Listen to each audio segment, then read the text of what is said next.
Well, good morning, all ye few but faithful.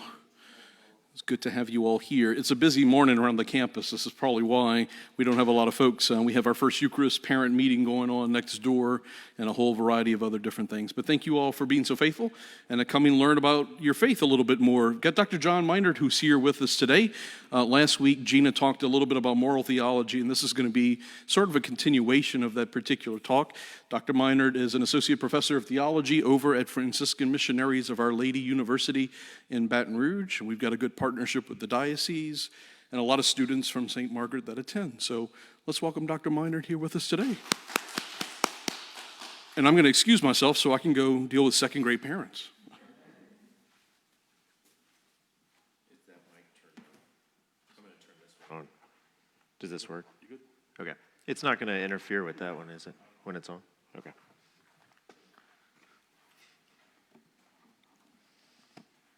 I was telling Father Brad when I showed up that I feel like I have to be more solemn in the church. I can't tell any jokes or cuss or anything. He's like, that's why we stuck you in there. Okay. I always love coming out to St. Margaret's because the bathrooms in there make me feel at home with the corrugated tin. I grew up in a farm in Missouri, so there's just like corrugated tin everywhere, right? That's all you use, silver corrugated tin. Need a building? Wood, tin. It's done. Yep. So I'm glad to be here. It's a small group, so I did bring notes to make sure I don't go off on too many tangents because I'm given to tangents. I'll just start talking about stuff.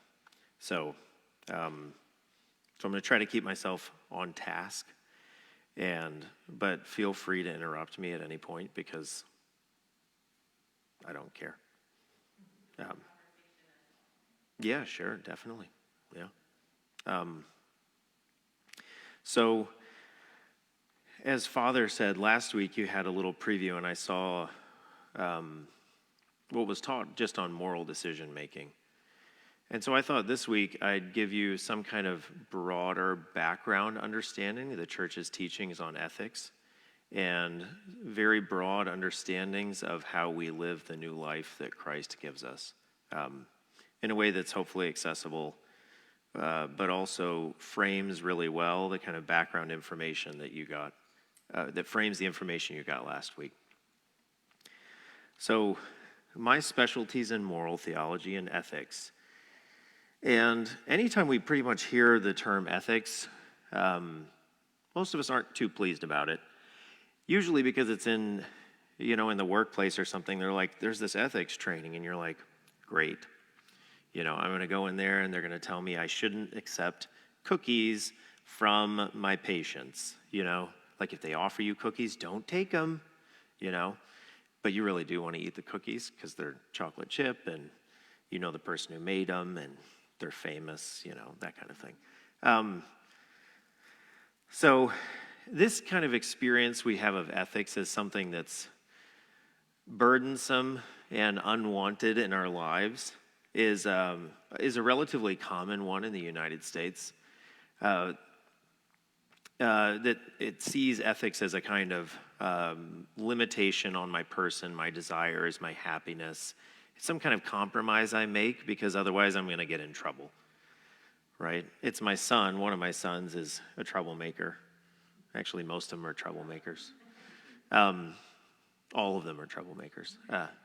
My daughter, though, she's sweet. She's fine. But one of my sons is he has a particular taste for troublemaking. And for him, we're all kind of like him in a way. He really loves sweets. He's the kid that's like, one time I talked to him about strangers, and I was like, look, Anselm, if a stranger offers you candy, don't get in the car. I know you love candy, but guess what? If that happens to you, I will give you a bigger candy bar. Just come tell me. I'll give you the biggest candy bar I can find. He's like, no, I'd probably just get in the car. And I'm like, please don't do that. He loves candy, though, and loves sweets. And for him, right, our meager and small attempts to stop him from just eating sweets all the time are seen by him as a real burden, right? They're a limitation on what he really wants, which is just to eat sweets all day. And I think we're all kind of like him in a way. It depends on what question is in front of us, but all of us tend to see ethics or the church's rules in this kind of broad sense as a kind of irrational limitation on our happiness that if we don't follow, God's probably going to smite us and send us to hell, right?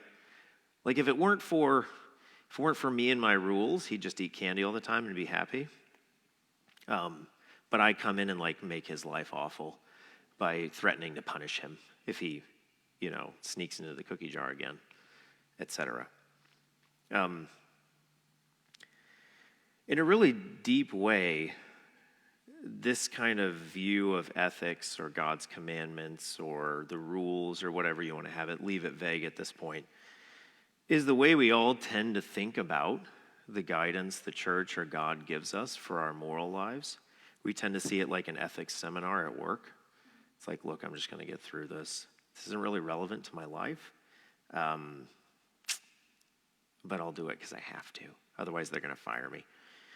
And I want to push back against this in part because it keeps us from really understanding the kind of depth of new life to which Christ calls us.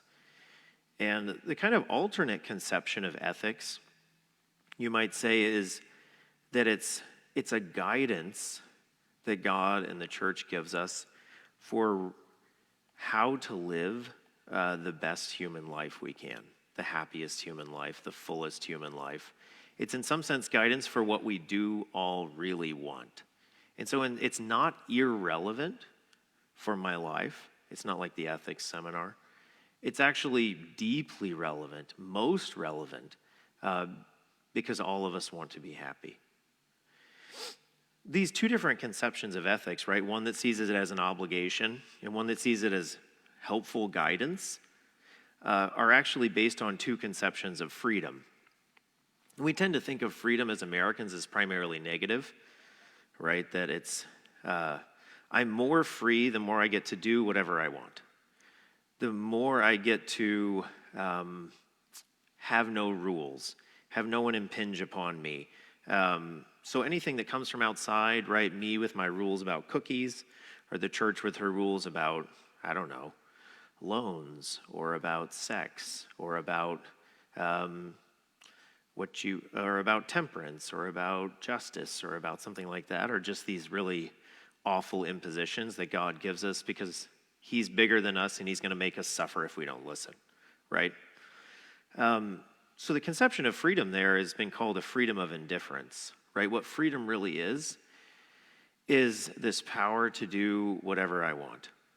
And my freedom doesn't really have any purpose. It's just kind of whatever I want it to be. The church gives us a kind of alternate, I'd say the alternate explanation of freedom, another way of thinking about freedom, has been called a freedom for excellence. And that's the claim that before the rules come, before I come with my rules about cookies, or the church comes with rules about loans, or about fighting, or about anything, is that my freedom and my deepest desires are already going somewhere. They're already going somewhere. And that somewhere they're going is toward flourishing or happiness, and that the church's rules then actually help me to reach a goal I already have, right? And so it doesn't destroy my freedom to give it rules. It actually helps it. It actually helps it. And in a real way, you can see this with my son, right? We all know that if you eat cookies all the time, you're not going to be happy. It's not going to go well. You're going to screw up your body, right, in substantial ways. And it'll mess with your sleep because there's tons of sugar, and then lots of other things will cascade in your life. You're really not going to be happy if you gluttonously indulge in cookies all the time. It's not going to be good for you. Anselm doesn't know that, but I'm trying to teach him, But really, the best way to enjoy cookies is to enjoy them temperately, right? So I don't indulge in excess. That doesn't mean I reject the cookies. Like, look, I'm eating cookies too. But if we have them moderately, they're actually more enjoyable. Because honestly, how enjoyable is like the fourth cookie in a row? The first two, they're really awesome, right? Third, fifth, okay, now we're pushing it, right? It becomes less enjoyable anyway. So it's actually better and even more enjoyable to enjoy the material things, right? To enjoy cookies moderately. So these two conceptions of freedom of indifference, where it's like there's no purpose to my freedom, and so anything that comes out, the rules, everything else are really impinging on what I really want. They destroy my freedom. And the other is a freedom for excellence, where my freedom already has a purpose and a goal, and that's my flourishing, and the rules actually help me get there. As long as they're good rules. Obviously, people can give us bad rules, and those don't help. This kind of general introduction to these two ways of thinking about rules or ethics, it's interesting to note that one of them has a really strong biblical presence, and the other is nearly entirely absent from the Bible. And we can see which one's which if we look at one of the conceptions for the way Catholics think about Christ's sacrifice on the cross. Right? There's lots of different angles you can look at it from, and each of us teach us something. But I want to look at the conception of redemption. Now, we don't often, I say words a lot, and I don't know what they mean. I don't know if you're that way. I am. Right? You say, like, he redeemed us from our sins. And do I really know what that means? Not really. But I say it because other people say it, and I'm supposed to say it, you know. But I want to look at a little historically what redemption means. Redemption actually comes from the Greek word leitron, which is a sum paid to buy someone back from slavery. So when we use the conception of redemption to talk about Christ's sacrifice on the cross, which isn't the only conception, right, that the Bible uses, right? There's plenty of others like salvation or friendship or other things like that. So it doesn't capture the entirety of what Christ is, right? But it's an important part, right? It's a ransom paid to buy someone back from slavery. And so when we say Christ redeemed us, right, we mean he bought us back from slavery. And this was actually relatively common in the ancient and medieval worlds because after wars, it was actually, you had like one of two choices, which was to slaughter everyone or to enslave them. And so people who were like, oh, well, let's be merciful, they actually put people in slavery sometimes, right? That's not the entirety of slavery, was historically. But after wars, that did happen a lot. But then the country who lost or your family or something could buy you back. There was actually a medieval religious order that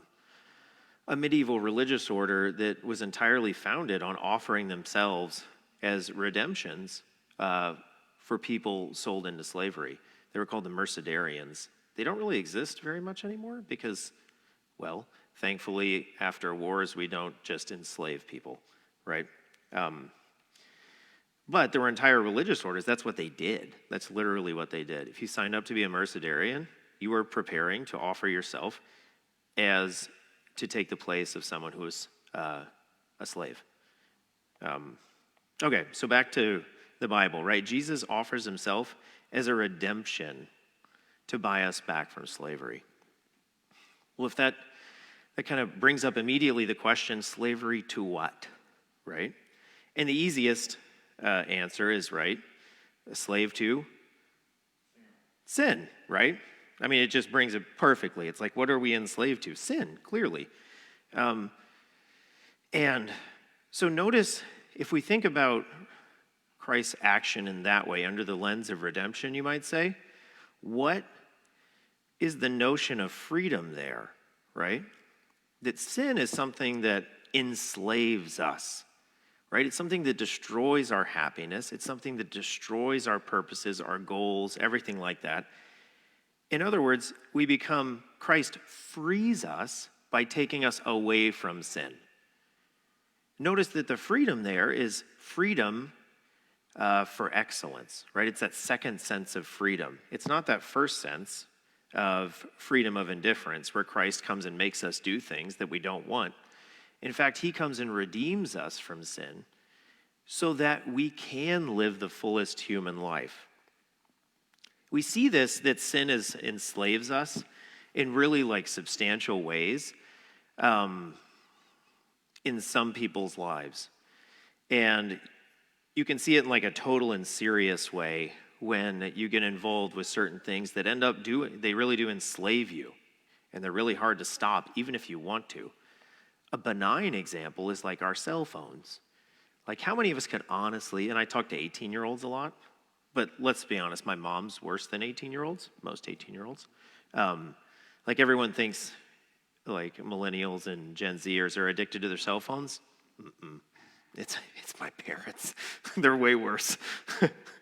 She's like, oh, I'm just gonna do this thing. And I'm like, okay. But you can see if you've ever thought, like, I have an unhealthy relationship to technology. Like, I need it. I want it near me. I need to, like, see it. And you've tried to stop, you experience what enslavement to something is. But it happens with all of our sins, right? We can see it in, like, all of the standard vices. Like, for example, maybe you struggle with lust, right? Which is the disordered sexual desire. If you struggle with the vice of lust, are you free to see someone for what they really are as a child of God? The answer is no, because you're habitually inclined to see them as an object of your own sexual gratification. That's like literally what it means to be lustful. So you're enslaved to that, and you might even struggle against it for your whole life, maybe. And you will experience the slavery, so to speak, to your own sin. It happens with other sins, like cowardice, right? Someone who struggles with cowardice, are they free to like stand up and defend the truth and defend the faith? No, they might even want to. Like at the workplace, like someone says something absolutely ridiculous about the church. Like the church is so rich, they should just like sell all this stuff. No, you're fine. And you're, number one, like the great majority of the church's assets are in like art. So like if you want them to sell Michelangelo, like that's what you're asking for, which is kind of an odd thing to do because they already like make it available to the public. So like, do you sell it to this private buyer who puts it away somewhere and then no one sees it? But also like cash assets, like gosh, if you add Yale and Harvard together, they have way more money than the Vatican. And we're like, oh, Yale, whatever. You know, they have like a $40 billion endowment. Anyway, okay. But maybe you're a coward, right? Maybe you're like me and you're like, wow, like confronting people is super scary. So I'm just gonna like creep over here and hide. And like, am I even free in that moment because of my vice to like stand up for what's good? No, like I'm enslaved to my own fear. Here I go, I'm back in my office, I shut the door. It's very safe there. It happens with right? We see with other standard kinds of sins like detraction, revealing the secret faults of another, or what we might call gossip, right? How many of us who are habitually inclined to gossip are free to talk about someone else without revealing their faults? It's hard not to once you start. And you'll even notice, you're like, I don't want to do that. Dang it, I did it again, right? There's an enslavement there to our own sins that once you see it, you can't unsee it. And that's what redemption means, right? Christ offers himself to buy us back from slavery to our own sins, right? And so Christ's death frees us from our slavery to those sins. So it's not slavery in the technical sense, right? It's not necessity. We can fight them, we can conquer them through his grace, right? That's the promise. But that requires in some sense a death of our old self, right? And it will feel inauthentic to be redeemed by Christ because we've gotten very comfortable with our own sins, right? So the church is going to show up and be like, you shouldn't gossip about people. It's not like what makes you most authentically happy and stuff. And you're going to go, yeah, but I like it, right? You're Anselm with the cookies. And so am I, right? Yes, but I like the cookies. They're tasty, right? Especially when you dip them in milk. right? That's all of us with our own sins, right? The church comes in and is like, look, that fourth and fifth cookie, that's not doing you any good. And we're like, no, but it is. I really love the fourth and fifth cookie, right? So when Christ redeems us back from sin, in some sense, it's going to feel like a death for us too, because we have to die to our old sins, right? We have to die to our old self. That's the entire biblical imagery from baptism, death, right? And that's because water's scary. Yeah.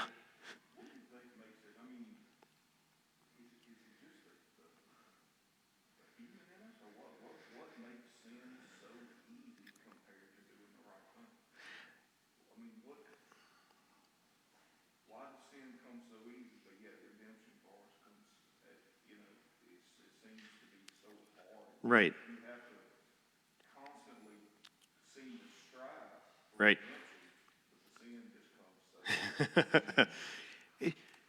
Yeah, I mean, the church's standard answer to that is that we're all fallen, right?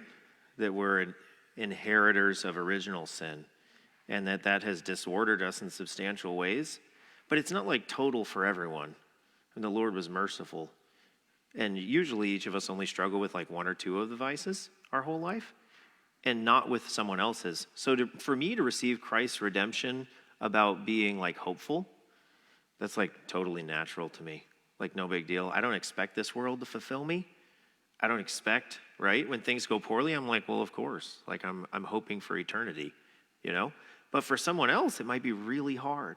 So at least both our gifts and our vices are kind of scattered. That's helpful because your friends can help you in ways, they can see things in your life that you can't see because they don't suffer from the same vices you do.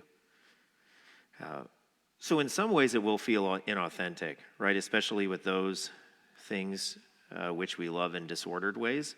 But in other ways it's going to feel perfectly authentic, like having faith. Like for a lot of us, we were raised with it. It comes like pretty naturally to us.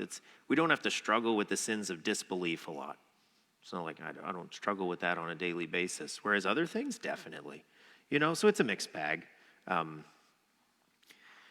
But in some ways, right, it will feel inauthentic, right? Because we have to stop loving things in a disordered way and we have to start loving them rightly. And that's hard. But notice if you have that freedom for excellence conception, that to love those things rightly, whatever they are that is what you most deeply desire, right? That's what you most deeply desire, and that the Christ's commandments and the church's guidance are substantial ways helpful to you. They help you reach what you most deeply desire, which is to flourish as a child of God, right? So they're not like ethics seminars, right? Where you're like, oh gosh, I just gotta like get through this thing and then disappear or else they're gonna punish me. It's more like, wow, thank you for the help. I was trying to get there, couldn't get there, needed your help, right?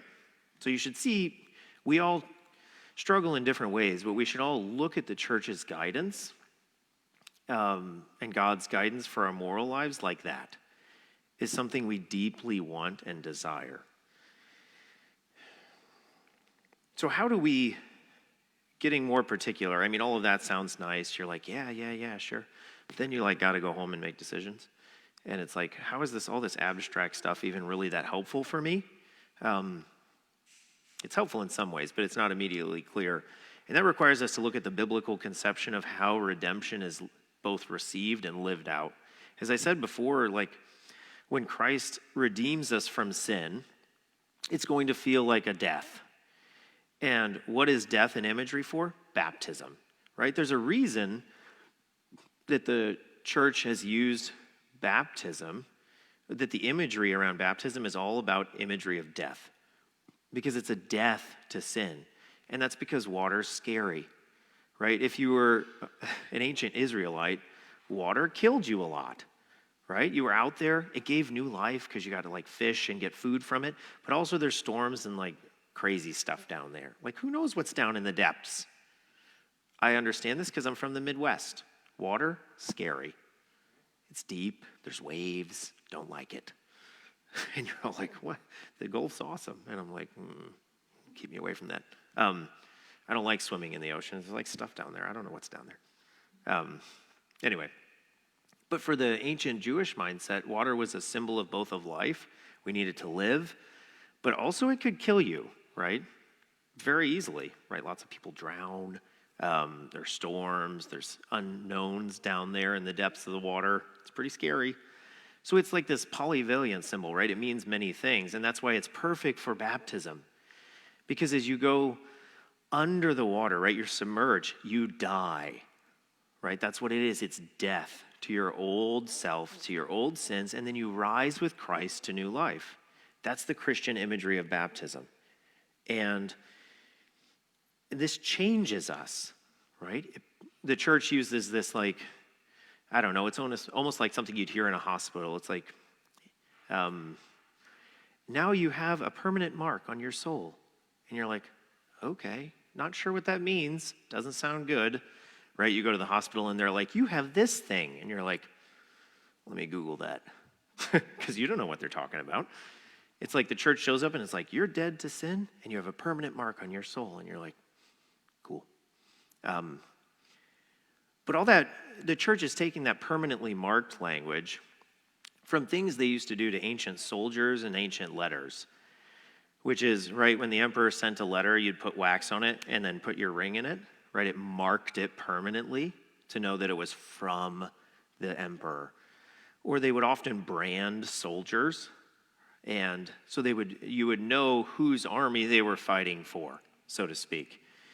And this is where the language of mark comes from, that baptism marks us permanently with the face of Christ, right?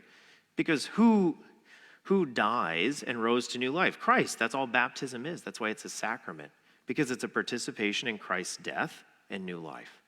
So it marks us with his face, so to speak. And we live that.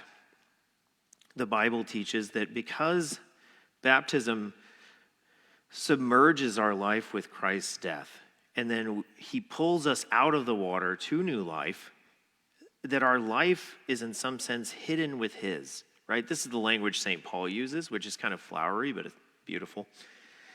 That if we have been raised with Christ, right, he's talking about baptism, if we have been raised with Christ, seek the things that are above where Christ is.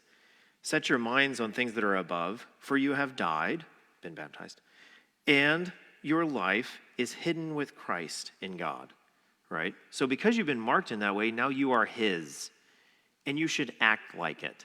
Like literally the entirety of biblical morality can be summarized like, you're dead to sin, act like it. I mean, it's pretty simple. And you're like, yeah, but I got to go home and not eat the fifth cookie.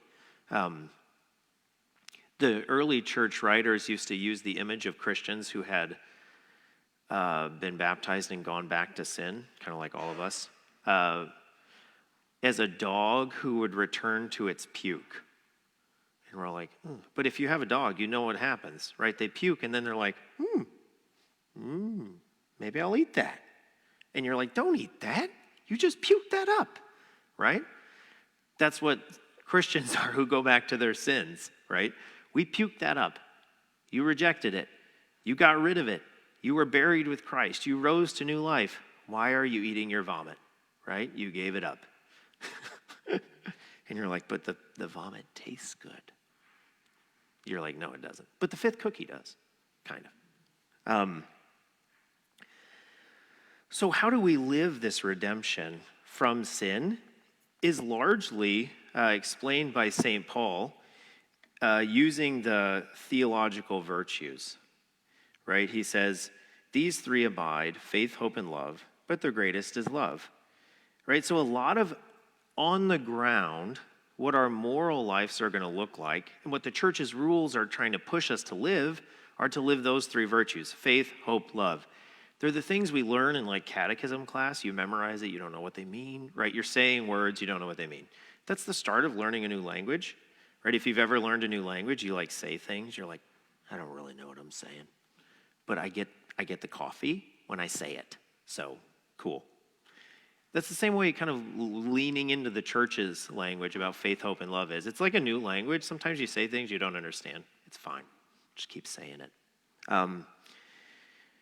So to talk more particularly about what this new life of redemption from sin means, you have to talk about faith, hope, and love. And these are all called theological virtues because what they concern or what they aim at or what they do is they make us attain God himself, right? And you think like, well, that's neat. The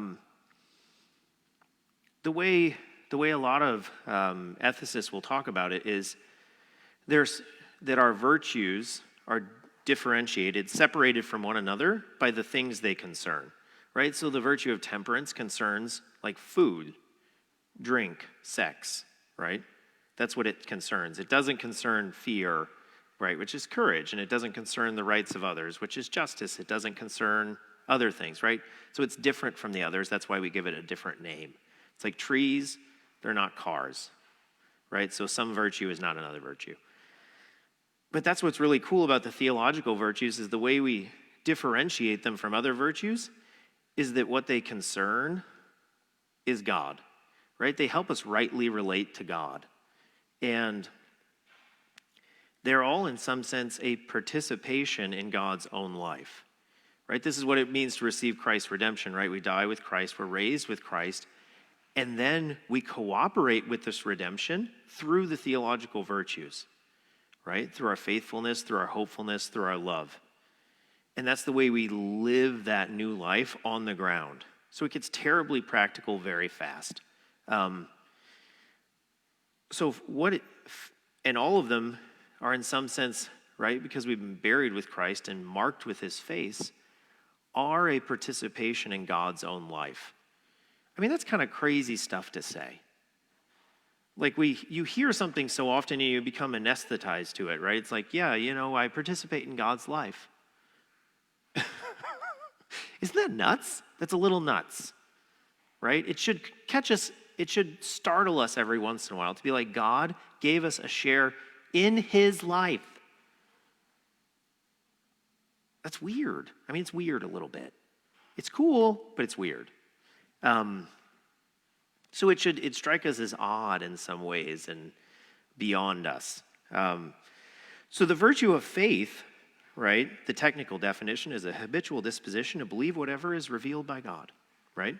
So it's a habit we have. It just means when God reveals something, I'm inclined by my character to say, yeah, that's the way it is. That's all it means to have faith, right? We all have a disposition toward faith in certain people or authorities, right? If that person says it, I'm going to say, yeah, that's the way it is. What faith means is we have that disposition toward God, right? So when God says something, I'm not like, God, are you biased? Did you check your sources? Is this fake news? No, you just say, yeah, because I believe God, right? But this faith, what it does is it gives us knowledge we wouldn't have otherwise. Just like all faith, just like I go to the car mechanic and I'm like on a low level handy, right? So I fix the dishwasher or I try, right? I'm at least willing to break something or try breaking it. I'm willing to try to fix something and break it while I'm trying to fix it. But I can't do a lot with my car. And so I go to the mechanic and the mechanic's like, your transmission's shot. And I'm like, I know that's expensive, right? That's what I know. I know it shifts. I know it's expensive. But let's say I have a long, ongoing relationship with this mechanic. I know this mechanic's not going to lie to me, right? The mechanic says your transmission's broken. I'm going to say, okay, I believe you, right? That's faith. That's what it is. When God, the mechanic, comes in and says your life's messed up, see that?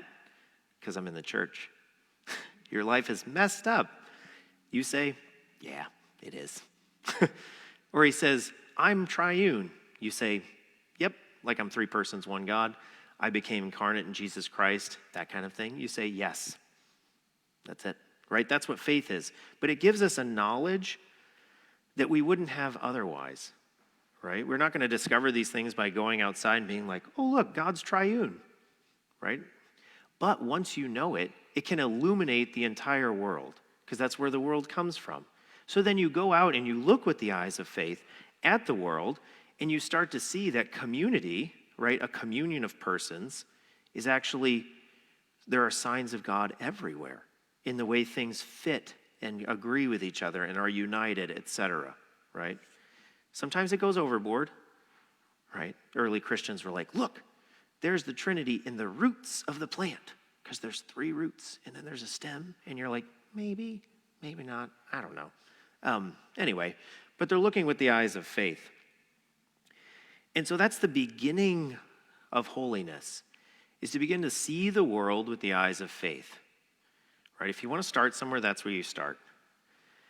Not just saying, yes, God, I believe that you are triune, that Christ is incarnate, or that you come substantially to us in the Eucharist, but acting like those things are true too.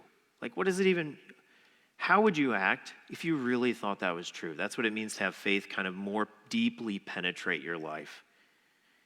You'd be like, wow, the Eucharist, Christ coming to dwell with us substantially. That's crazy and awesome, right? Now I need to act like it, right? So to begin to see not only the church, but everyone else too with the eyes of faith, right? Seeing the world as created, redeemed, fallen, those kinds of concepts. That's what about living the life of faith is. Hope. Hope transforms our desires to seek happiness in this world, right? So to live Christ's redemption against sin is to hope in God, right? That means politics not going to save us, which we've clearly figured out. And if we haven't yet, nothing's going to teach us that, right?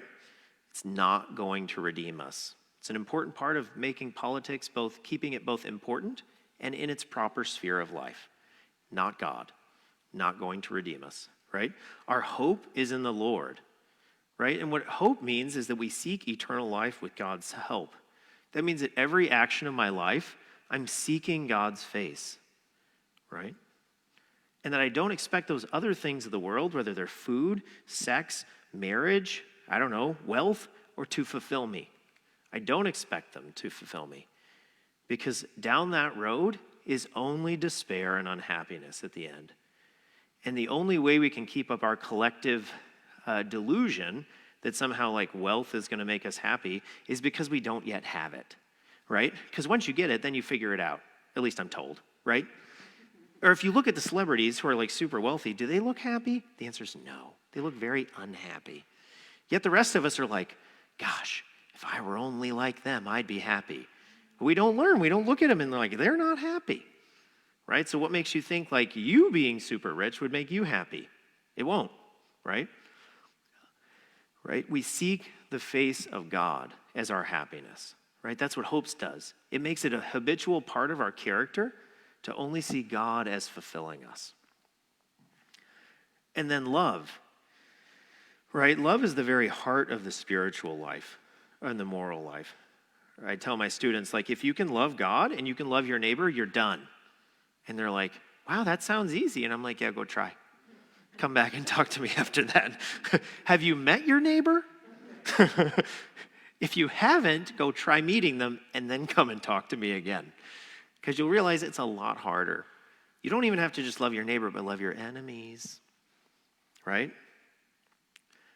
Tell me where you fall on the political spectrum, and I will tell you who you have to love. And then come and tell me it's easy, right? But love, that's what it does, right? Love is our habitual disposition first to love God above all things. It means to love, to seek, to want God above everything else. Everything else, right? What? That's exactly it. Have you heard that story? If you haven't read something that's both crazy, edifying, wonderful, scary, there's this little volume of, it's called Sayings of the Desert Fathers.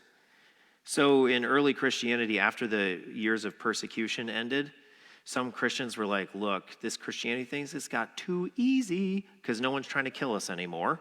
So we're going to the desert. I'm going to stop eating for like 40 years. I'm going to make it hard again. I'm going to stand on a pole for 40 years. There's like awesome stuff there. There's also crazy stuff there. Little volume by Penguin. It's called Sayings of the Desert Fathers. Really fun. There was one, and they're full of like these disciple master relationships. So the disciple comes to the master and says, like, Master, I'm seeking God and I haven't found him yet, right? And so the master takes the disciple over to this big casket of water. He says, look into the water. The disciple looks into the water. The master shoves the disciple's head under the water and holds it there until the disciple is like struggling to breathe. Finally lets him up, right before he dies. And the disciple's like, excuse me? Like, what are you doing? And the master says, if you wanted God like you wanted air, you would find him. And it's like, you could have said that before you tried to drown me. But that made me think of it when you said, when you want air, right? Yeah, check it out. It's crazy. It's weird. It's odd. It's part of our history.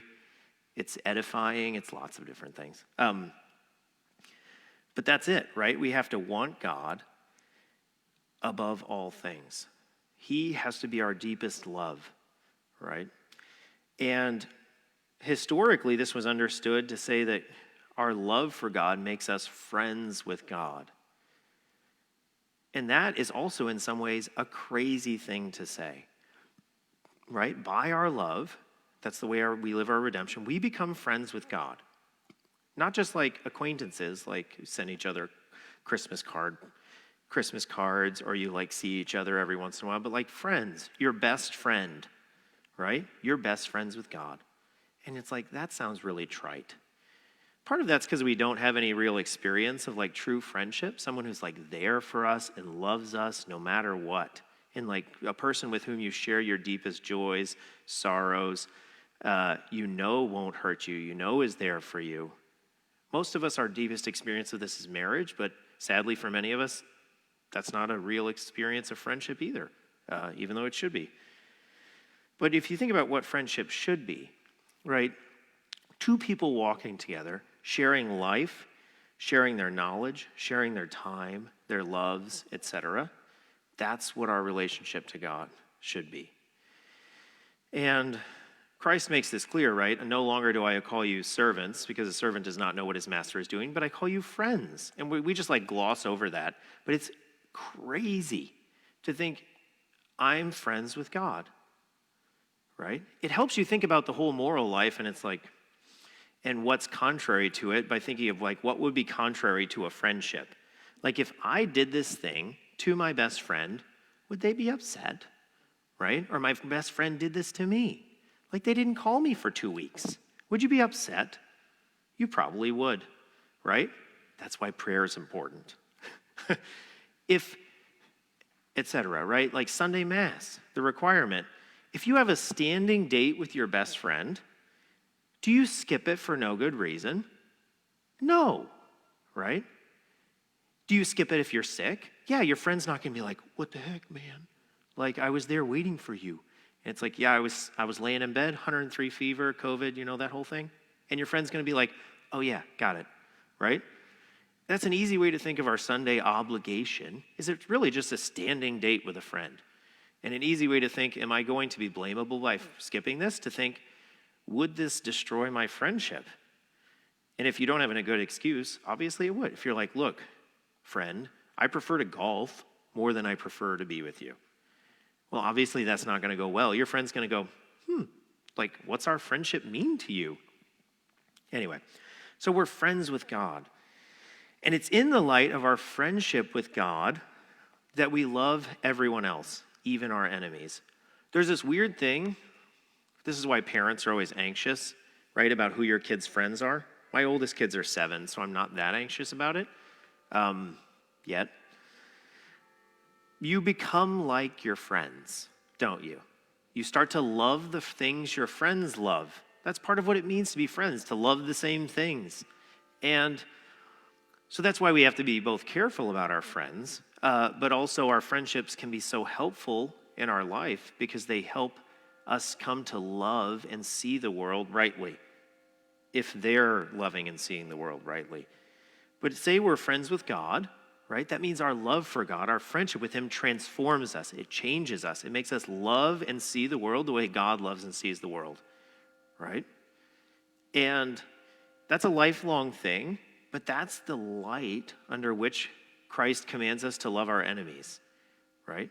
Because he loved people who hated him. He died for them. And so since we love Christ, we are formed by that friendship. It needs to be reflected in the way we approach everyone, right? Think about it a different way. You have a best friend. Your best friend has a kid, right? You don't really like that kid, right? But are you going to love that kid for your best friend's sake? Absolutely. Would it be a rejection of your friendship with your best friend if you said, I'm not going to love your kid?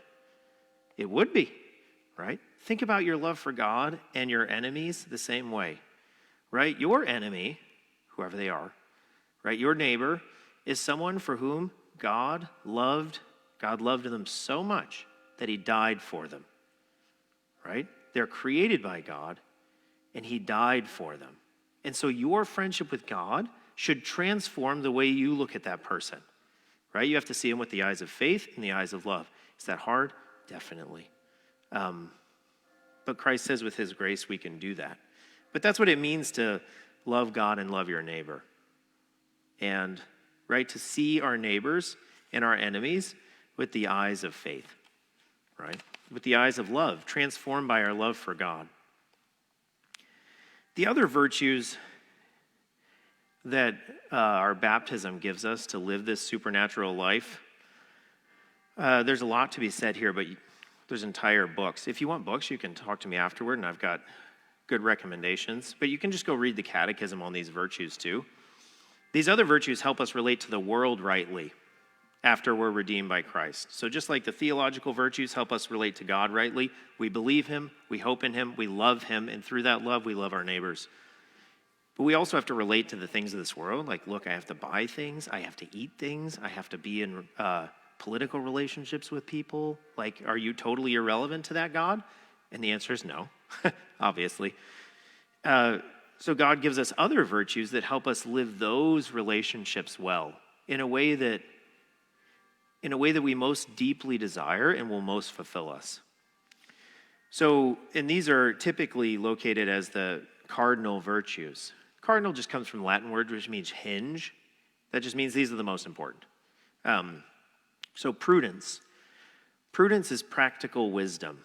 So God gives us the practical wisdom to make decisions in light of eternity, right? All wisdom means, right? You think of like the guru, the wise person. All they do is relate the particular mundane decision in front of them to what's deepest and truest about the universe, right? There's no like secret there. All wisdom is you see everything in light of the highest goods or the highest principles or in light of God. That's it. So prudence, practical wisdom, is just making our decisions like God is the most important and relevant to anything. And how do I order my actions in such a way that it helps me to grow in holiness, right? And so that's what we should ask ourselves, right? If you have a decision to make, you think, well, which of these is going to help me get holier? Which of these makes the most sense given the way the world is, created by God, redeemed by God, etc. Temperance is the habitual disposition to seek bodily goods in the correct measure. Now, if something doesn't turn you off like an ethics seminar, that's it, right? It's like, how is that at all relevant to my life?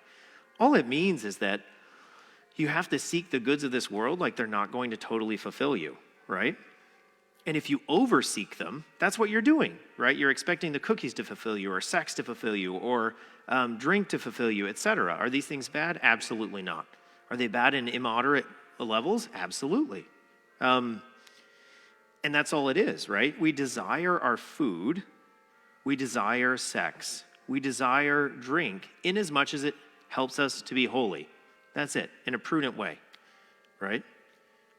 Does that mean rejecting those things? Absolutely not, right? God created them, they're all good. But it does mean seeking them in a way that makes sense in light of eternity. Right? Our justice is the next cardinal virtue, right? That's just means that it becomes second nature to us, or we want to give others what we owe them, right? We want to give others what we owe them, including God, right? That's why the Mass is so important, because it helps us give God what we owe him, because we can't give it to him by ourselves, right? We have to give him back the gift he gave us, which is his Son, right? So we just give it back. That's the Mass. And it's helpful for me because I owe God things and I can't give them back. So coming to Mass is like someone being like, yeah, you owe $1 billion, I'll give you $1 billion. And you're like, cool, I need that to pay my debts. And I'd love to be debt-free. Anyway, there's jokes about Gordon Ramsay there and stuff, but not in church. I'm funnier outside of church. Forgive me. Jesus. Okay, so justice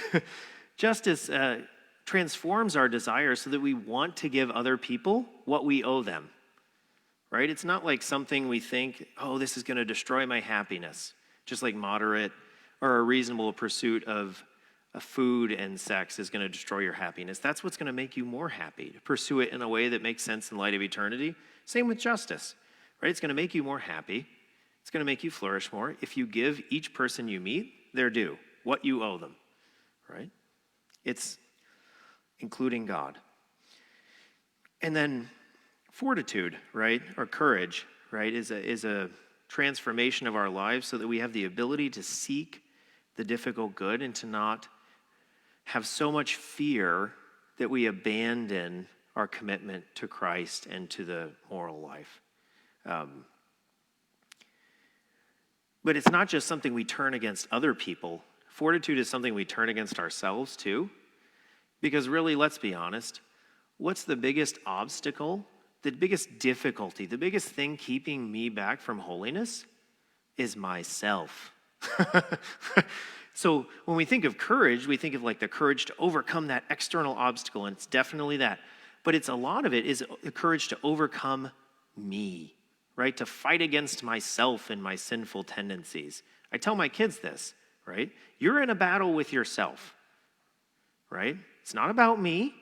It's about your desire to punch your brother and your desire to love your brother. Are those the same desire? No. Are they contrary? Yes. Is one good and the other bad right now? Definitely. You're in a fight with yourself. Don't get mad at me. See how I did that? Not my fault. It's good parenting, when it's always their fault and never your fault. But it's true, right? We're in a fight with ourselves in some sense. And a fight with all of our disordered loves. So to have the courage to fight and to overcome our sinful tendencies, right? Enabled by God's grace. Okay. So I want to, in ending here, I've just got a couple more things. I want to revisit love. In part because when Jesus talks about what is the moral life, like what's most important, he says love, right? Love God, love your neighbor, that's it.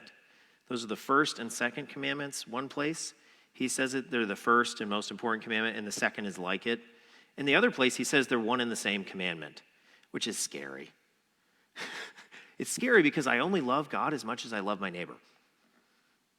And I want to tell myself I love God. I want that to be true. But if I judge that by how I love my neighbor, I'm going to find myself radically deficient. So I want them to be 2 commandments and not 1. But as you heard before, I'm kind of a coward, so I don't fight against myself. I just come up with excuses to make my life more comfortable. But in places, they're one commandment, right? They're the same commandment. Love God and love your neighbor. And each are measured by each other. Obviously, God, the reason they're one commandment is because we love God, and that connects to everything else, right? But that's the heart of the moral life. And that makes us see the world most truly. It makes us flourish. This is what we want, right? If we're honest with ourselves, what we most deeply want to flourish as human beings is to love God and to love our neighbors, right? And we seek that happiness many other places, all of which are false friends, right? They're false friends. We can only find that happiness by loving God and loving our neighbor. And that love transforms our vision of the world. This is what we're supposed to be doing every week, is like transforming our vision, living in accord with the gift we've been giving, stop eating our vomit, that kind of thing. It transforms our vision of the world to help us see the world as it truly is. Because how is the world really, right? It was created in love, right? God willed the world to exist out of love. And so loving God puts us in contact, you might say, with the deepest truths about the way the world is. It wakes us up, right? It helps us to see rightly, to lose the scales of sin off of our eyes. And so if you remember anything from today, it's this: what humans most deeply want is to love, right? And to love God and to love our neighbors. And that any advice, any help you have for that is not something that's like an ethics meeting, where it's like, this is totally irrelevant to my life and I don't care, right? That what the church proclaims is relevant to every human life, especially ours, and we should care. We don't care because we don't see the connection, but we want those things. And why are we afraid to love? I mean, I think there are a lot of reasons why we're afraid of this. To be honest, I say this to lots of people, students, people, talks, whatever.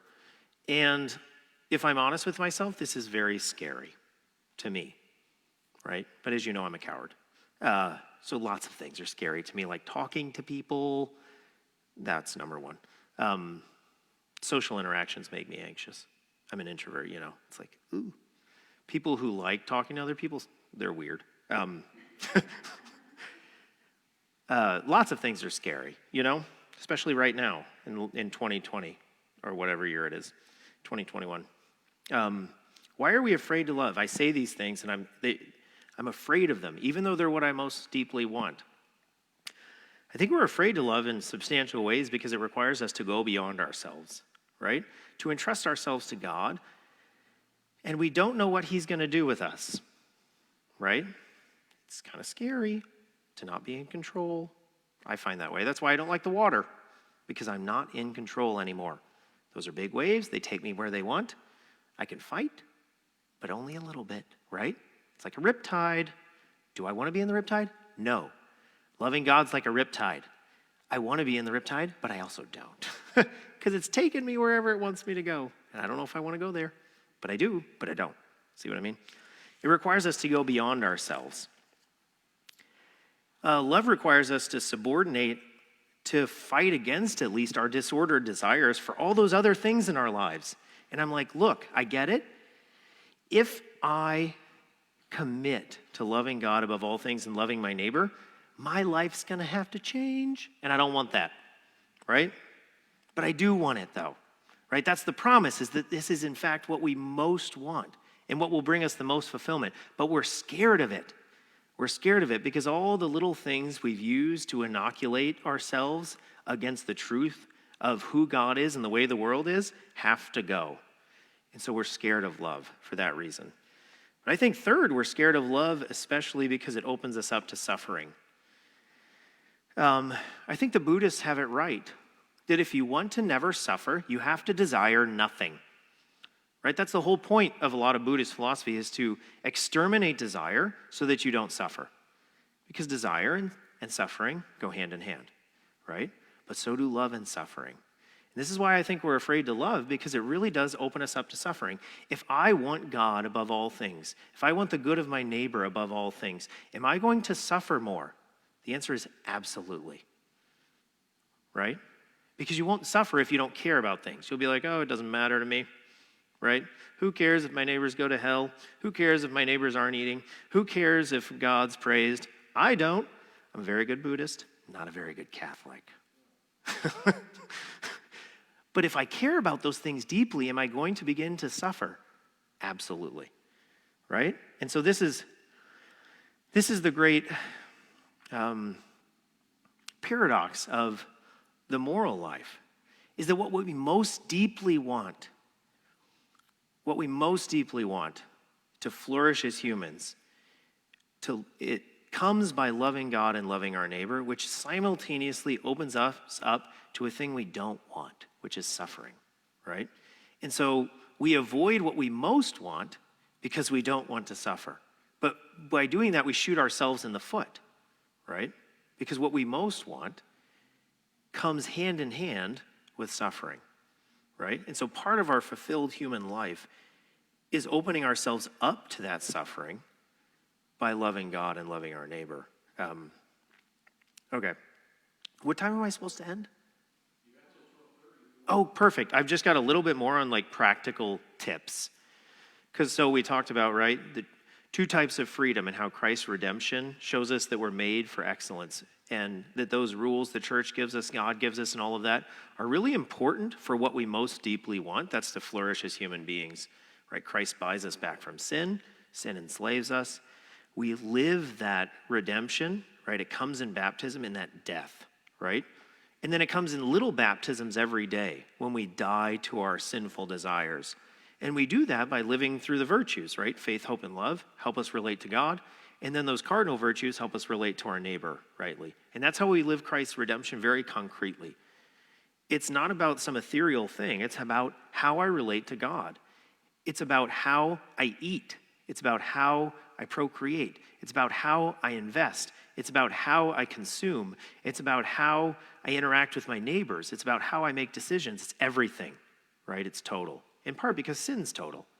So you wouldn't want Christ to like leave part of your life alone because then he would leave the sin there alone. No, you want him in every part. But then there's that weird thing where you're like, no, I don't want you there. Like most of it, fine, but not there. Right? And this is most deeply lived through love, by which we're conformed to Christ's own heart. We begin to see the world rightly through our love for God, and that opens us up to love for all of our neighbors by our love for God, right? So how do you grow in this? Like, what does that even mean to receive this redemption and to begin to grow in these virtues? The Catechism has good advice, and the spiritual tradition have awesome advice for growing in the virtues. So if you want to talk afterward, I can give you lots of particular books or different things that are helpful. But I want to give you a bit of advice here at the end on how do you grow in these virtues, the theological and cardinal virtues. How do we grow in that freedom, in that new life that Christ gives us? The first is, I'll divide them into primary and secondary. Primary just meaning the more important. The first of the primary means to growing in virtue are the sacraments. Right. Everyone expects to come to something like this and learn like something really new. I'm not going to tell you anything new. I have very little new to say. What I do have is a returning to what we've always known, what you've known, what I've always known, to say like, yeah, it's still that. And you're like, good thing I didn't pay for this. I tell my students, you get what you pay for, except they pay a lot, and they got me. Too bad for them. So the first is the sacraments, right? How do we grow in the virtuous life? It's communicating with God in the sacraments, right? Because this new life doesn't come from us. It didn't come because I had $1 million and I bought it from God. It didn't come because I exercised every day and now my pecs look really awesome, right? It doesn't come that way. It comes as a gift, right? And the sacraments are the way that new life of redemption are communicated to us on the ground in the most particular way, right? Especially the Eucharist and confession, right? Confession, why? Because as you notice throughout, and I've been somewhat honest with you about my own struggles with sin, right? Everyone's going to be struggling with sin. We need confession, right? All confession is, everyone's all scared of it. I love confession. It's friggin' awesome. Everyone's scared of it, but just think of confession like you're the leper on the side of the road in the Gospels, right? The blind man. And Christ is passing by. Are you going to yell out to him? Are you going to be like, hey, Jesus, Son of the living God, have mercy on me, a sinner. That's all it is, right? I'm blinded by my sin. Christ is walking by. Do I have the courage just to like ask for help? To call out to him? And then he'll say to me, And if you can do it, that's all confession is, right? You go, you call out to Christ. You say, look, I'm blind. Please open my eyes, right? I screwed up. Help me do better. And he says, I do will it. Be made clean, right? Who doesn't want Christ to say that to them? I want Christ to say that to me. I love confession. But I also don't struggle with scrupulosity. So for some people, confession gets real dicey. Not me. I'm just like, yep, leper, blind man, here again. What's up? So confession's super important, but also the Eucharist. Why the Eucharist? Remember when I talked about charity, or our love for God, making us friends with God? Now, what's a fundamental law about friendship? Do you like being with your friends, or do you not like being with your friends? You like it, right? Right? If you have really good friends and it's like, oh, we have this chance to get together, both of you are making excuses to get together, aren't you? Right? It's like, oh, I brought this Tupperware over with food. I'd say this because I'm in my 30s now and all I do is exchange meals with people. Also because of COVID. And it's like, oh, I accidentally left my Tupperware there. I'll have to come back and get it sometime. And your friend, obviously they notice and they're like, oh yeah, see ya, right? Just a thinly veiled something to get you back together again, right? Very clear. You want to be together. You find joy in each other's presence. And it's by dwelling and being with your friend that you're transformed by them, right? It's by spending time with them that their loves come to inform your loves, right? It's a very easy equation. It happens with humans, it happens with God. You just be with him, right? And you begin to love and see and be as he is. That's what happens in the Eucharist, right? Christ, because he made us his friends, wishes to dwell with us, right? He left his Tupperware at our house. He's like, look, left it there, coming back a lot. Got to get my Tupperware back, sorry, right? He wants to dwell with us in this bodily way, in a way that respects our humanity, in a way that we can see, feel, touch, right? Taste, right? It's very important. And so to dwell with Christ, to grow in our virtuous life, it's easiest to go to the source. It's easiest to go to the source and to simply be with Christ. And that happens in the Eucharist, right? And through the Eucharist, through our reception of it, through our continual dwelling with Christ, it moves us to love him more and to love our neighbor as he does. So if you're like, wow, I'm really struggling with that, well, why not go to the source, so to speak, and just continually recommit yourself to being with Christ. The second primary means of growing is prayer, right? Why? The same reason, right? Just like the Eucharist invites Christ and his love to come dwell in our hearts and form them, so does prayer. Why? All prayer is union with God. That's all love is. Love is just a type of union, right? You're united to whatever you love. So prayer is one of the primary ways of strengthening that union. It's just like giving it a jolt every once in a while. And that could be through any type of prayer, right? It could be through adoration, thanksgiving types of prayers, rosary, mass. Even our pious thoughts and acts are prayers. We always tend to think of praying in this very formal way, in a very monastic way, which is fantastic for everyone who's a monk, right? Last time I checked, you, me, not monks, right? So our prayer has to look different. It's a different kind of communing with God. It's a thing that happens throughout the day, right? At specific times, definitely, but something that's throughout the day and redeeming every one of our activities. So it could be something as simple as, in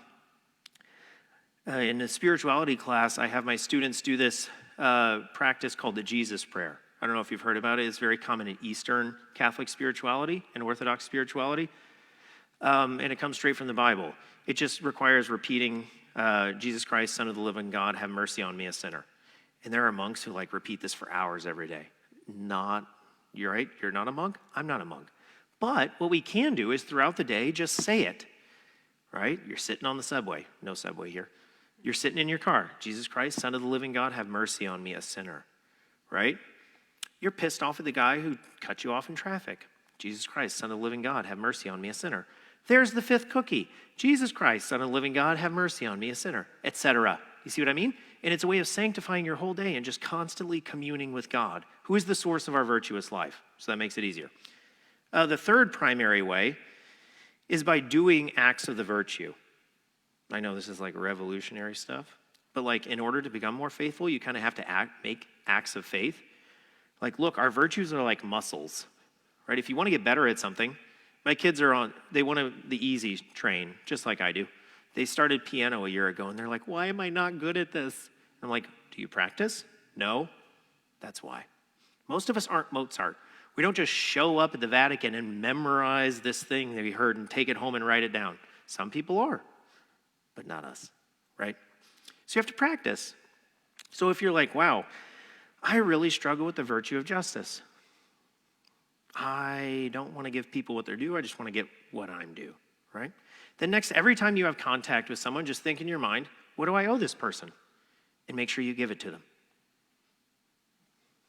right? So you have to practice. They're like muscles, right? Virtues are like muscles. They atrophy if we don't use them. So it's helpful to know which virtues you struggle with so that you can focus on working with those. So for me, it's like courage. It's like next time I'm at the office and someone says something stupid about Vatican finances, instead of running into my office and shutting the door and like hugging books, I say something, right? Is that scary? Definitely, right? Because you have to talk to people. There's conflict, lots of other things. Right, but I'm focusing on that. I'm growing. And then suddenly you discover it won't kill you to be virtuous. In fact, your life's better.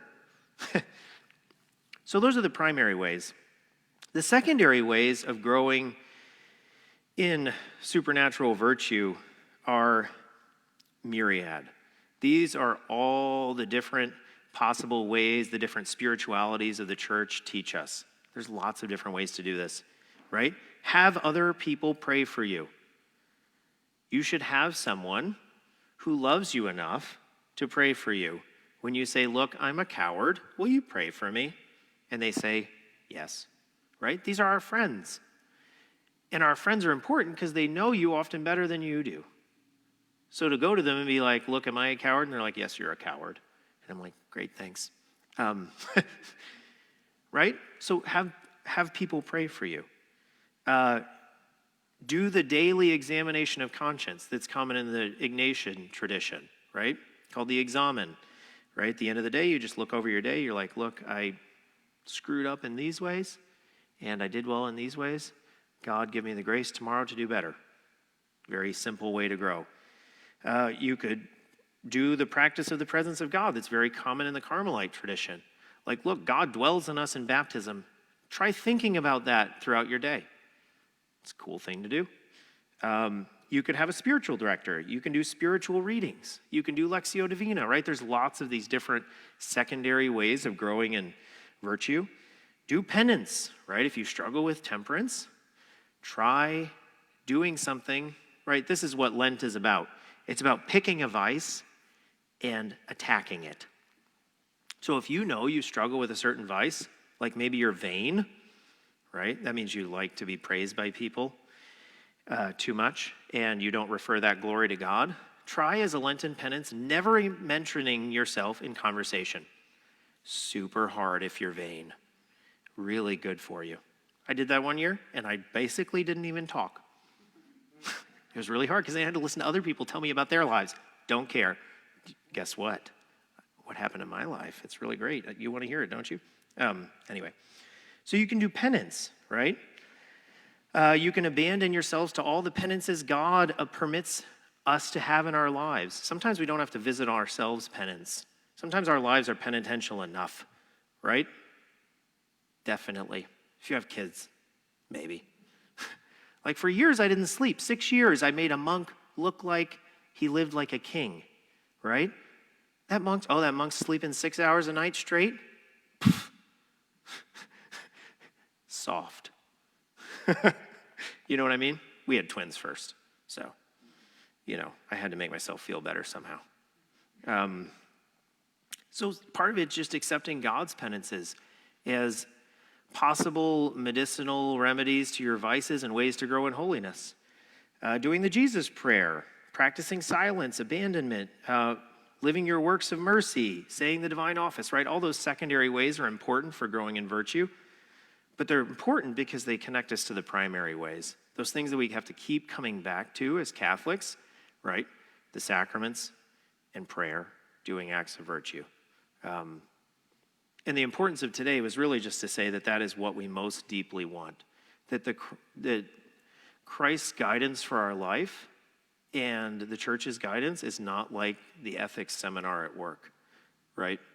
It's guidance for what we most deeply want, both as individuals and as a community. And so to see it that way is the beginning of living the moral life. I'm done. 1 minute over. My students would have told me 1 minute ago, you're better than them. They would have gone, whoop, 12:30. Like, I know it's clear you don't want to hear me and be with me, but you could like pretend for at least 1 more minute and then just like walk out instead of being like, look, 12:30, I'm out. But that's what they do.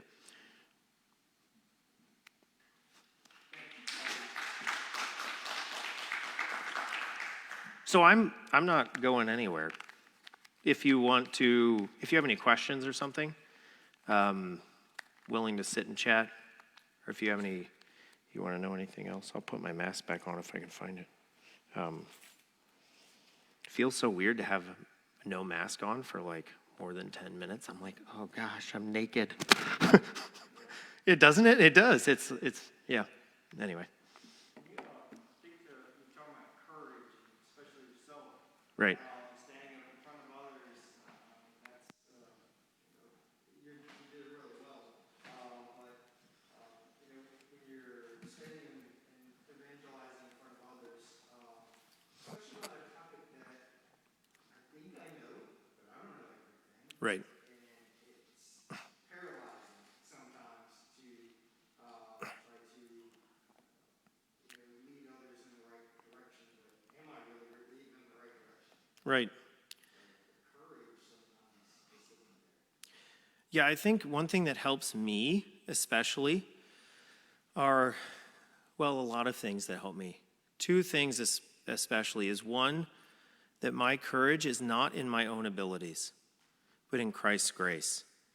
Because I'm really afraid because I think it's all up to me and I'm really insufficient, right? And I see that. And so I run away. But that doesn't just sell me short, probably, but it sells God short, right? So having courage in God's grace in those moments to step out. But secondarily is some kind of humility really helps when you're doing that, is to, if you can do it, draw people to Christ sweetly and in a way that's not combative. Because as soon as we start arguing with someone else, we're on different teams, and then we'll fail to see any truth in the other person's position. And so what's going to happen? Everyone just hardens their spot, and then we fight, right? So if you can, instead of, and this takes practice, and we don't get better at it if we don't try it. That's why I'm really bad at it. But inserting ourselves into other people's lives and inviting them into dialogue with us in such a way that I don't need to know everything. I'm going to offer what I do in humility. And if I don't know something, I'm going to say, it's a great question. Let's keep talking about this later, right? We'll come back. And being open in that relationship that possibly they could teach me something too, that I would get something out of it, right? That those 2 things are really helpful, but also just the practice of doing it. I find it becomes much easier. I've seen people do it, and I'm like, wow, you're good at that. I'm not good at that. It's because I don't practice. I don't even try. I'm like my kid at the piano. I want to just like show up and play Mozart, Just like, here I am. I'm going to play Mozart, Jesus. And he's like, no, you're not. But it's going to be good for you that you don't play Mozart, right? You just have to practice. So it's part of it's just stepping out there and giving it a shot, screwing up, right? And knowing that through those screw-ups, you're going to grow. And that God can use even your screw-ups to help other people, right? He's not limited by us, right? So having that overarching faith in God. and his grace. I mean, his grace is really the only thing that's going to convert anyone's heart anyway. So having a realistic sense of your own place, right? That it really doesn't all depend on you. That's what I say. I say that out loud, but then I hide in my office. And I hug my books because they don't reject me. Yeah. What about speaking with somebody like that who does have a objective part to what you're telling them?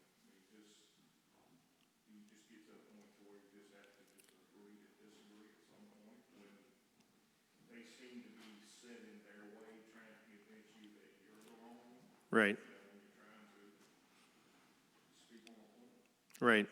I mean, it's possible you could get there where it's no longer helpful to talk to someone anymore. Certainly possible.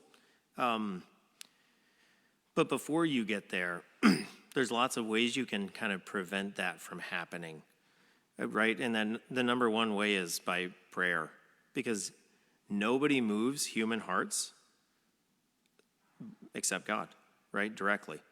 Not my arguments, not coercion, nothing, right? Nothing I can do can move someone's heart directly, right? Indirectly, I can incline my son all I want to not eat cookies by threats of punishments and arguments and stuff. But honestly, only God can move his heart. And so by praying for the other person first and foremost and for God's grace helps.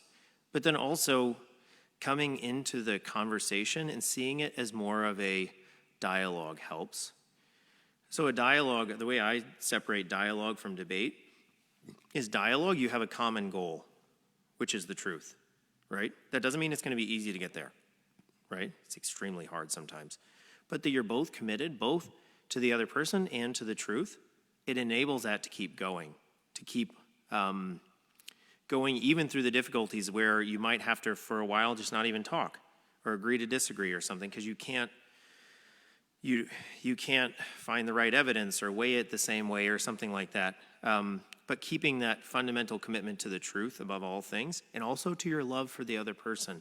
It makes a big difference when you come and talk to someone. If they know you love them, they're going to listen to you way more than if you come in guns blazing, punching. You know what I mean? It's true for me too, right? If my wife, like I have tons of faults, and my wife does a better job sometimes correcting those than others. Sometimes she comes in guns blazing, right? And she says, you left all the cabinets open in the kitchen again, which I do. You know, I go through, I do something, I just leave all of them open and I'm gone to the next thing, right? I immediately get defensive, don't I? I do. And I'm like, well, I made breakfast. You were sleeping in bed. I brought you coffee, you know? But I still left all the cabinets open, that's fair. You know what I mean? But now I'm defensive. Other times, she's so sweet, right? And I can tell she's doing this out of love for me, and so I'm much more open to what she's going to say, right? She'll acknowledge what I've done, right? You made breakfast, I see that, I see this. And then she'll like slip in the cabinets, and I'm like, yeah, okay, fine. I get that. So there's a way in which when we lead with love, it's disarming to people. So sometimes it takes a long time before you can actually mention things because you have to build their understanding that you love them and you have to actually love them. So there's both, you see what I mean? So sometimes you have to work for a while before someone's going to be open to hearing something. And then you pray for the grace when you see their openness to speak then and only then. Right? Because other times it just makes it worse. But it takes a lot of discernment and prudence to see those things. And a lot of the toxic culture we have right now around just dialogue and anything like that is a lot of it's related to both social media, but also our individual vices, is that we don't love each other. Like, I'm going to be honest, right? I don't love a lot of people. And that's the problem. Because I don't love them, and then I'm going to go out and talk to them, right? How will that go? They're going to get defensive. They're going to hate me, right? And off we go. We're not on the same team. We don't have the same goal. right? Now it's war. And how do you come back from that? I don't know. Grace, right? But try to do better next time.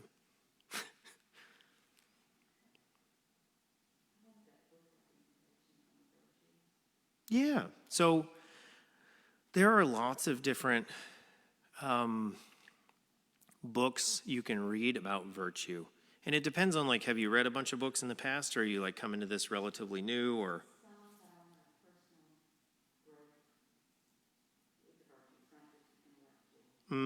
So something that's more practical. So a lot of these are actually much harder to find. There's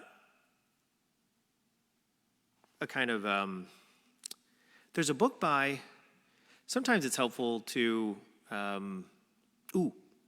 have two. Okay, it took me a second to get there, but I found them. They're just, in there. Two books that are very practical that focus on the virtues in relation to the 7 deadly sins, which are, again, a tradition that comes out of, like, the crazy desert father stuff, like stand on the pole, right?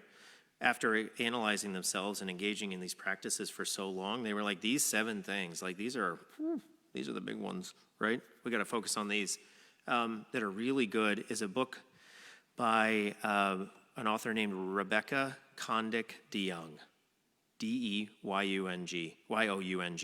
and it's called The 7 Deadly Sins, and it's excellent.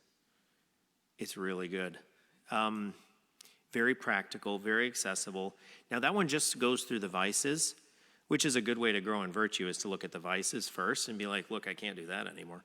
Oh, and it's everywhere in my life. Okay, I've got work, right? It'll give you enough to do. But very accessible, not overly academic or anything like that. And the other book that has more about the virtues, but it also focuses a lot on the 7 deadly sins, is a book by a guy by the name of Kevin Yost. I think it's Yost, Y-O-S-T, and it's like Aquinas and the 7 deadly sins. That one has more about the virtues, too. I think the DeYoung book is a little more accessible, and it pulls from a wider part of the tradition than just Aquinas, than the Yost book does, but the Yost book's going to treat more of the virtues. Yeah. If you start with those two, those are really good. If you want something that's more general, not academic, a book by the name of Bill Madison.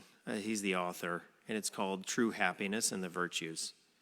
It's very accessible. It has kind of like what we did today, a lot of the broad understanding, but in a way that's very practical, too, about each of the virtues. So there's one about faith, there's one about hope. He has chapters about each of them. That's a very good book, too. If you read those 3, you would have enough to work on for the rest of your life. Because we all do, right? It only takes one book to show me that I'm vain, and I'm like, oh, gosh, now I've got, like, so much work to do. And the rest of my life, maybe. Yeah.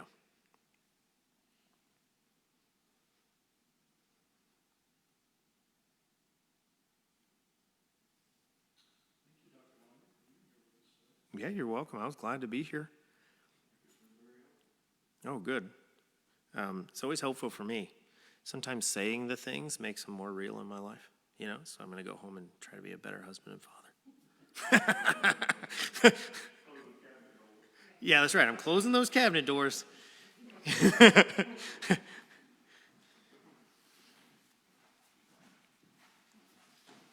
Oh, you're welcome. Oh, yeah, if you want it. Thank you again. Yeah, you're welcome. You have a good day. Thanks for coming. Thank you. Hi, Tracy. How are you? Yeah, so that should have an